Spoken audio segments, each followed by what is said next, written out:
Hiya Mark, really good session today. Hope you found it helpful. It's great to see you hitting the hybrid as well as you were, again, off the flat as we said. At the moment now we're going to go through kind of the routine that we want to see you play for literally every shot in the game of golf, whether it's your first tee shot or your last putt and every shot in between that, okay? So as we can see now, golf ball situated down here, target line is somewhere in this direction. We want a bit of a downslope as we can see. And as obviously today's session we focus primarily on the variations of sort of slopes that we're going to find on the golf course, but whether you're playing a downhill lie, uphill lie, we're always going to start this side of that yellow line I've just drawn on the golf course, so behind the golf ball looking down your target line. So as you can see here now, we're back behind the golf ball, we're making some practice swings, trying to feel the distance of the shot you want to try and hit. Now if your first practice swing in this case is pretty good, I would go with that. Don't always think you need to have 2 or 3 or 4 practice swings.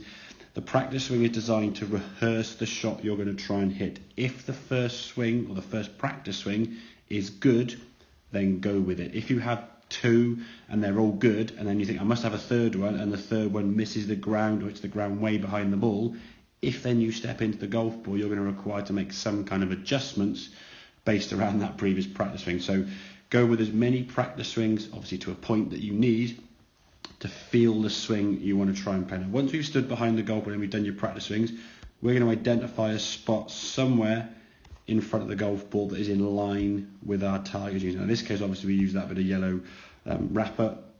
Now, unfortunately, you can't move things, but I'm pretty sure when you're on a golf course, you'll be able to identify a daisy, a blade of grass, or something that you can identify quite easily. So when you stand over the golf ball and you're kind of stood here, you could see that object quite clearly. And don't go much beyond that sort of 2 or 3 feet range. If we start going sort of 5, 6, 7, 8 yards, it's just too far away. So pick out that spot just in front of the golf ball as we can see.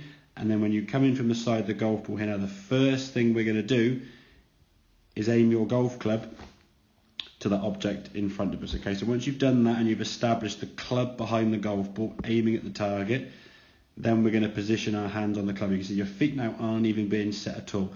So by pushing your hands on the golf club, you can see your head then just sort of dropping down because obviously you're leaning over the ball to do so. So you're now creating the spine angle required to reach this golf ball comfortably. Once you've then got this established, you then set your feet for comfort. Now if we're on a downhill line, as you can see in this case, the slope of the fairway is quite severely going down this way. We would then want our weight to be, if I sort of do my version of a stick man, sort of leaning down with the slope, okay?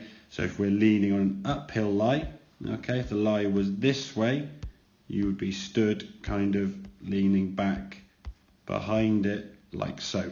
Now obviously if the slope gets really severe, you may have to adjust yourself just to maintain balance. Obviously if the slope is sort of in the 30-40 degree range, if you lean with the slope you'll just fall over. So there are times when you might have to adjust to that, but for general shots, like the situation you've got here now and around the golf course, when it's a downhill lie, you're going to set your shoulders and your body down to the side. I think in this one you just did that little check with your left foot coming off the ground.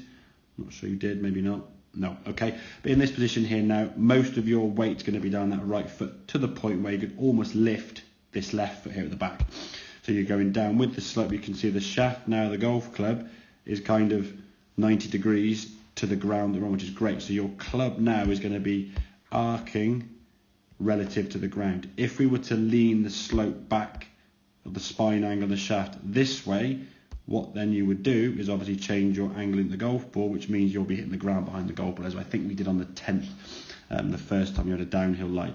If we want to hit the ball higher off a downhill lie, we need to put more loft in your hand. So these are adjustments you'll get used to making as you go on the golf course. As you can see, from that sequence, started off with the club down first, then gripping, then setting your feet. If you do it in that order, Mark, you will get far and far more consistent with your setup. You'll find the distance from the golf ball will be the same for every single club that you need relative to that length. Obviously, certain clubs you'll be closer, certain clubs will be further away. But at least you'll be establishing the right distance for any given club, because we know the club starts behind the ball. We know your hands go on the golf club. Therefore, your feet just go down as comfort. If, as we said from lesson 1, you put your feet first, you are simply guessing that distance of the golf ball. On occasions, you'll get it right and hit the ball lovely. But on other occasions, you'll miss-hit the golf ball, and then when there's a lot more variations out on the golf course, as opposed to a driving range, it's just a flat mat, we've got slope elevation change, we've got rough, we've got ball above, ball below, and all these different things that come into that. If we're guessing at any time in our setup, it's going to be very difficult to be consistent, okay? So once you were set up nicely, you can just sort of focus on that setup and just swing the golf club as natural as you can. You can see by swinging down with the slope now, the club now kind of tracking down to just impact that we can see here again now. The shaft angle is going with the slope nicely. So I mean, if you look at the sort of fairways, it's tough sort of seeing it on 2D image, but that's roughly the fairway angle there. So your club now is perfectly 90 degrees to the ground. Therefore, a nice strike of the golf ball. Using the lofted club you had, the ball comes out nice and high, and we can swing through to our target with a nice shot. Now, I went a little bit to the left there. Club face may have been a little bit to the left, and from this direction, looking this way, I may not have seen how your alignment was. So you may have been a little bit to the left, but we can obviously work on that as we go through. So I hope that all makes sense. Obviously, any questions, feel free to give me a shout, but work on that sequence. Club first, then grip, then set your feet around that. And if you can do that as disciplined as possible for every shot you play, whether it's a 3-foot putt like I said at the start, or your tee shot on the first hole, every shot you'll find your setup now that's going to be far more consistent. You can just focus on the swing itself. And then we'll look at next session. Once this becomes fairly ingrained, shall we say, we can then start working on sort of trying to get a bit more distance with some of these shots, and maybe sort of tweaking around some of the swing thoughts, just improve that swing still further. So yeah, hope again it makes sense. Any questions, like I said, give me a shout and I'll catch up with you next lesson. Cheers, Mark.